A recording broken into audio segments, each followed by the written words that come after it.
அனைவருக்கும் வணக்கம். தாடி டூட்ஸ் பக்கத்தில் மீண்டும் உங்களை சந்திப்பதில் எனக்கு மகிழ்ச்சி.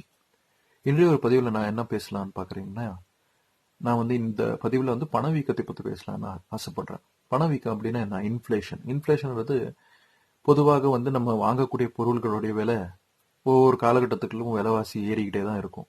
இந்த விலைவாசி ஏறுறதுக்கான காரணங்கள் என்னன்றதை கொஞ்சம் ஆழமாக நம்ம தெரிஞ்சுக்கிறதுக்கு முயற்சி எடுக்கலாம். நம்ம வாங்கக்கூடிய ஒரு பொருள் விலைவாசி ஏறதுக்கு நிறைய காரணங்கள் இருக்கு, ஃபேக்டர்ஸ் இருக்கு. அதுல முக்கியமான ஒரு காரணம் என்ன அப்படின்னா அன்எம்ப்ளாய்மெண்ட். அதாவது வேலை வாய்ப்பு இல்லாம போறப்போ என்ன ஆகுது அப்படின்னு பாத்தீங்கன்னா, நிறைய பேருக்கு வாங்கும் திறன் கம்மியாயிட்டே போகும். வாங்கும் திறன் கம்மியாயிட்டே போகுதுன்றப்போ பாத்தீங்கன்னா என்ன ஆகுது அப்படின்னு யோசிச்சோம்னா, உற்பத்தி பண்ணும் திறனும் கூட அதுல கம்மியாயிட்டே போகும். உற்பத்தி பண்ணும், அதாவது ஒரு பொருளை தயாரிக்கணும், அந்த தயாரிப்பு கம்மியாச்சு அப்படின்றப்ப என்ன ஆகும் அப்படிமா பார்த்தோம்னா, இந்த பொருளுடைய விலை ஏறும். ஏன்னா அதோடைய டிமாண்ட் அதிகமாகும். டிமாண்ட் அதிகமாக அதோடைய விலை ஏற ஏற என்ன ஆகும் அப்படின்னு பார்த்தீங்கன்னா, அதோட இம்பேக்ட் பொது வழியில, பொது சமூகத்தில் அதோட தாக்கம் இருக்கும். இதுதான் விலைவாசிக்கான ஒரு ஒரு பெரிய காரணம்னு சொல்லலாம்.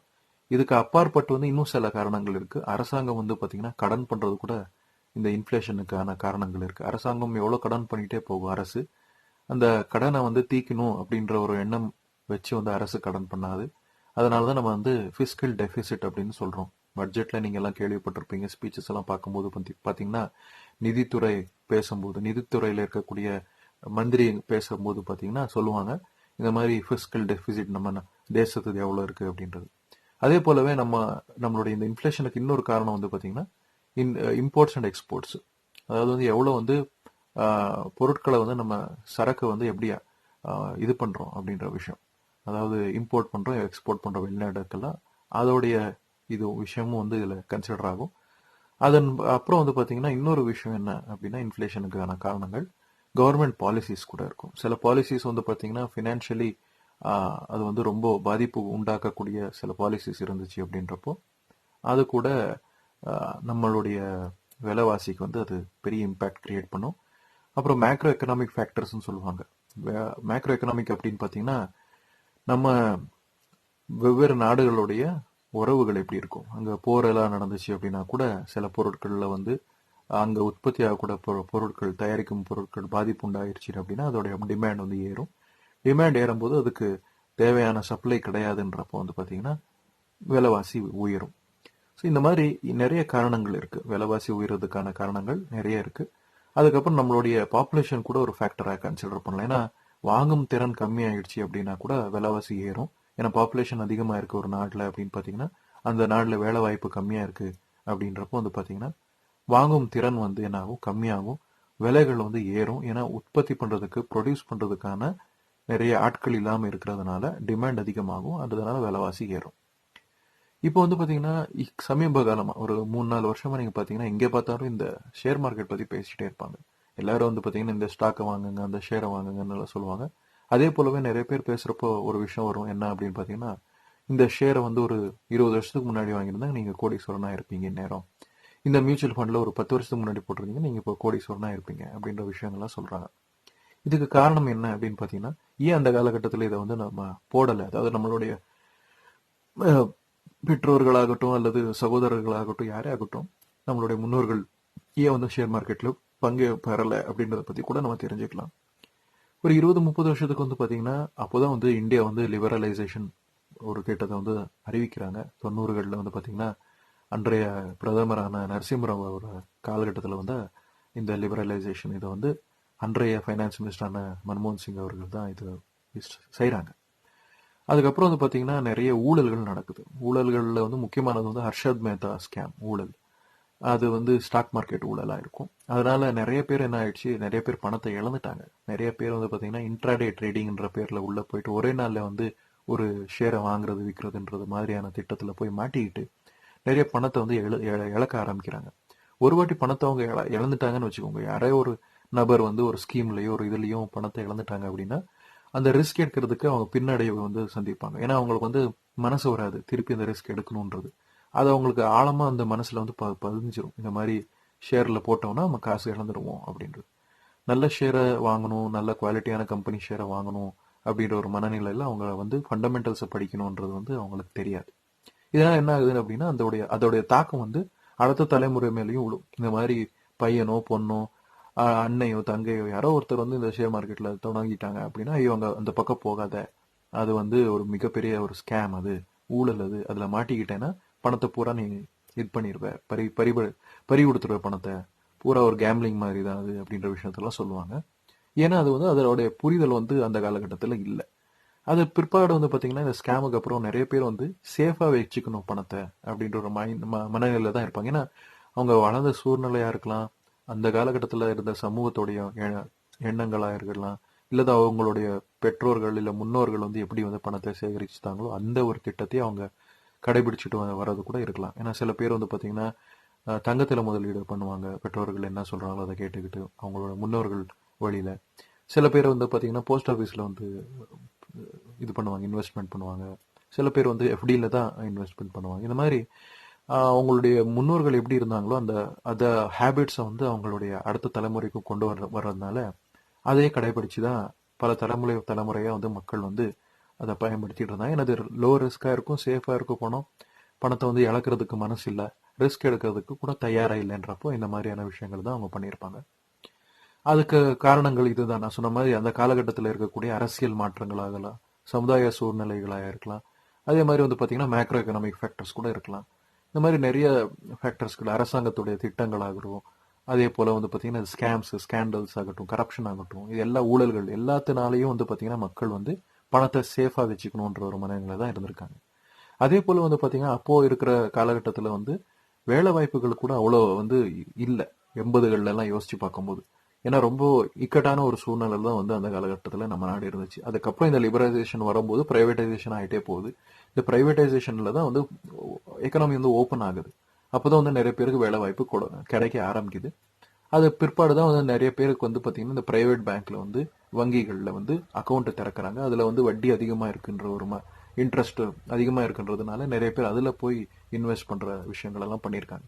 இதே மாதிரி இந்த வங்கிகள்லையும் கூட நிறைய வங்கிகள் வந்து முடங்கி கிடந்த ஒரு உதாரணங்கள் இருக்கு, மூடி போன உதாரணங்களும் இருக்கு, தனியார் வங்கிகள். அதனாலதான் மக்கள் வந்து பாத்தீங்கன்னா தனியார் வங்கிகள்ல இன்னும் கொஞ்சம் நம்பிக்கை வரணுன்றதுக்காக என்ன செய்யறாங்கன்னா திருப்பி மறுபடியும் போஸ்ட் ஆஃபீஸ்லயோ அல்லது அரசு வங்கியிலயோ அவங்க வந்து பணத்தை வந்து போட்டு வைப்பாங்க.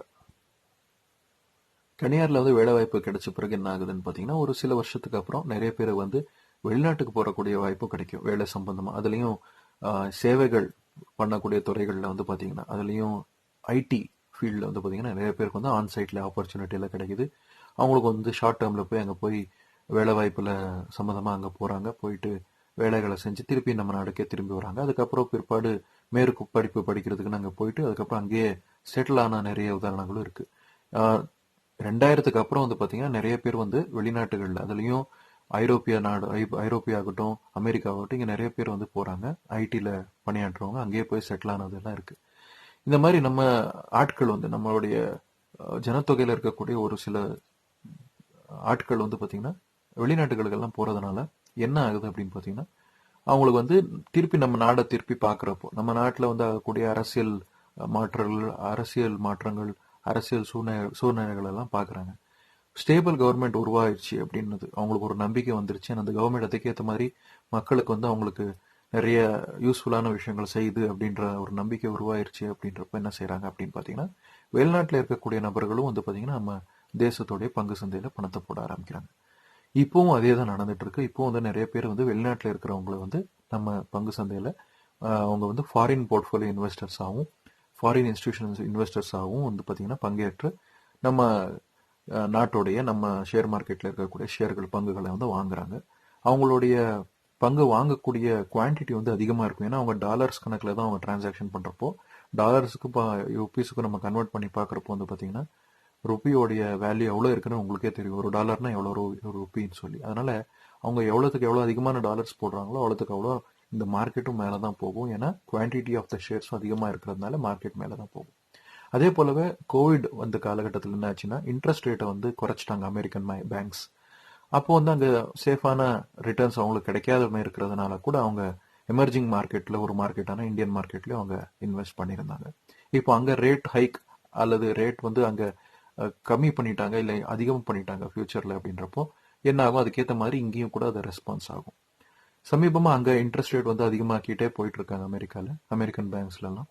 ஆனா அங்கே இருக்கக்கூடிய இந்தியர்கள் என்ஆர்ஐஸ் அப்படின்னு சொல்லப்படுறவங்க நம்ம இந்தியால வந்து அவங்க இன்வெஸ்ட் பண்ணி வச்சிருக்காங்க. இப்போ என்ன ஆகுதுன்னு பாத்தீங்கன்னா, அங்க இன்ட்ரெஸ்ட் ரேட் குறைஞ்சிருச்சு அப்படின்னு பார்த்தோம்னா அங்க வந்து ஷேர்ஸ் எல்லாமே சீப் ஆயிரும். அமெரிக்கன் ஷேர்ஸ் எல்லாம் ரொம்ப சீப்பா கிடைக்குது அப்படின்றப்ப என்ன பண்ணுவாங்க, எமர்ஜிங் மார்க்கெட்ல இருக்கக்கூடிய ஷேர்ஸ் எல்லாம் வித்து அந்த மார்க்கெட்ல போய் அவங்க இன்வெஸ்ட் பண்ணுவாங்க. ஏன்னா குறைஞ்ச விலையில அவங்க ஷேர் வாங்கினா அது ரிட்டர்ன்ஸ் வந்து டாலர் கணக்குல தான் லிட்டரலி வந்து ரிட்டர்ன்ஸ் கொடுக்குமே ஒழிய ருபீஸ்ல கிடைக்காது. அதனால அவங்க அங்க எடுத்துட்டு போயிடுவாங்க பணத்தை. ஸோ இந்த மாதிரியான விஷயங்களால கூட மார்க்கெட்ல வந்து ஏற்றத்தாழ்வு வந்து நம்ம பார்க்க முடியும். அதுக்கு அப்பாற்பட்ட ஒரு விஷயம் என்ன அப்படின்னு பாத்தீங்கன்னா, நம்ம நாடுலையும் நம்ம தேசத்துலயும் வந்து பாத்தீங்கன்னா டிஐஐஸ்ன்னு சொல்லக்கூடிய டொமஸ்டிக் இன்ஸ்டிடியூஷனல் இன்வெஸ்டர்ஸ் ஆகக்கூடிய மியூச்சுவல் ஃபண்ட் ஆகட்டும், அதே போலவே தனியார் வங்கிகளாகட்டும், இன்வெஸ்ட்மெண்ட் பேங்க்ஸ்களாகட்டும், தனியார் கம்பெனிகளாகட்டும், எல்லாருமே கூட ஹெச்யூஎஃப்னு சொல்லக்கூடிய ட்ரஸ்ட்களாகட்டும் நிறைய பேர் வந்து இன்வெஸ்ட்மெண்ட் பண்றாங்க. அது மூலமாகவும் கூட மார்க்கெட்ல வந்து அந்த ஏறிட்டே இருக்கிறத நம்ம கவனிக்கிறோம். அப்புறம் பென்ஷன் ஃபண்ட்ஸ், இன்சூரன்ஸ் கம்பெனிஸ் இதுவும் கூட மார்க்கெட்ல பங்கு சந்தையில வந்து இருக்கு. ஆக்டிவ் பார்ட்டிசிபேஷன் பண்ணுவாங்க. எல்லாருமே வந்து பாத்தீங்கன்னா மார்க்கெட்ல கலந்துக்கிறதுனால மார்க்கெட் வந்து எப்பவுமே மேல போயிட்டே இருக்கும் லாங் டேர்ம்ல. இதெல்லாம் நம்ம கணிச்சு பார்க்கணும். அப்புறம் விலைவாசிக்கு இன்னொரு காரணம் என்ன, அதை வந்து கண்ட்ரோல் பண்றதுக்காக வந்து ஆர்பிஐ வந்து இன்ட்ரெஸ்ட் ரேட் வந்து ஃபிக்ஸ் பண்ணியிருப்பாங்க. மானிட்டரி பாலிசி கமிட்டி மீட்டிங் அப்படின்னு சொல்லி ஒவ்வொரு 3 மாசத்துக்கும் ஒரு வாட்டி வந்து பாத்தீங்கன்னா 2ல இருந்து 3 மாசத்துல ஒரு வாட்டி மீட்டிங் அழைச்சு அந்த மீட்டிங்ல வந்து பாத்தீங்கன்னா நம்ம வங்கிகளுடைய வட்டியோடைய இது எண்ணிக்கை என்ன இருக்கு, அந்த பெர்சன்டேஜ் என்ன இருக்கு, எவ்வளவு சதவீதம் இருக்கு, அதை வந்து ஏத்துறது இறக்குறது செய்வாங்க இன்ஃபிளேஷனை கட்டுப்படுத்துறதுக்காக. அதன் மூலமா தான் நீங்க வாங்கக்கூடிய எஃப்டியோடைய இன்ட்ரெஸ்ட்லையும் அதை வந்து மேலையும் கீழையும் ஆகிட்டே இருக்கும் வட்டி. இந்த வட்டி வீக்கம் பணவீக்கம் ரெண்டுமே வந்து பாத்தீங்கன்னா அதுக்கேற்ற மாதிரி பணவீக்கம் வந்து அட்ஜஸ்ட் ஆகிட்டே இருக்கும். வட்டியோடைய இதுக்கு விலைவாசி கூட அதுக்கேற்ற மாதிரி தான் ரெஸ்பான்ஸ் பண்ணும், ரியாக்ட் பண்ணும். அதனால இன்ஃபிளேஷன்னா என்ன அப்படின்றது இப்போ நம்ம தெரிஞ்சுக்கிட்டோம், பணவீக்கம்னா என்னன்றது. இதுக்கு என்னென்ன ஃபேக்டர்ஸ் இருக்குன்னு நம்ம தெரிஞ்சுக்கிட்டோம். ஸ்டேபிளான கவர்மெண்ட் இருந்துச்சுன்னா உங்களுக்கு நம்பிக்கை வரும். வெளிநாட்டில் இருக்கக்கூடிய நபர்களுக்கு இன்வெஸ்ட் பண்ணுறதுக்கு முன் வருவாங்க. அவங்கள வந்து ஃபாரின் இன்ஸ்டிடியூஷனல் இன்வெஸ்டர்ஸ்ன்னு சொல்லுவோம், அல்லது ஃபாரின் போர்ட்ஃபோலியோ இன்வெஸ்டர்ஸ்ன்னு சொல்லுவோம். எல்லாருமே வந்து பார்த்தீங்கன்னா முதலீடு பண்ண வருவாங்க நம்ம நாட்டில். நம்ம நாட்டில் வந்து உள்ளுக்குள்ளே சில பிரச்சனைகள் போயிட்டு இருக்கு அப்படின்னா கூட வெளிநாட்டில் இருக்கிறவர்கள் ஹெசிடேட்டாக இருப்பாங்க. அதாவது ஒரு அன்ஸ்டேபிள் கவர்மெண்ட்டாக இருந்துச்சு அப்படின்றப்போ வந்து பார்த்தீங்கன்னா வெளிநாட்டில் இருக்கக்கூடிய நபர்கள் முதலீடு பண்ணுறதுக்கு தயங்குவாங்கன்றது இங்கே சொல்ல விரும்புகிறேன். இதுதான் வந்து பார்த்தீங்கன்னா ஷேர் மார்க்கெட்டுக்கும் இன்ஃப்ளேஷனுக்கும் இருக்கக்கூடிய வித்தியாசங்களை இங்கே நம்ம தெரிஞ்சுக்கிட்டோம். இன்னொரு பதிவில் இன்னொரு சுவாரஸ்யமான விஷயங்களை பேசுகிறேன். இந்த வீடியோ உங்களுக்கு பிடிச்சிருந்தா லைக் பண்ணுங்கள். மறக்காமல் உங்களுடைய கமெண்ட்ஸ் எதாவது இருந்தால் கீழே கமெண்ட் பண்ணுங்கன்னு சொல்லிட்டு இன்னொரு வீடியோவில் சந்திக்கலாம். நன்றியுடன் உங்கள் சந்தேஷ். மறக்காமல் நம்ம யூடியூப் சேனலை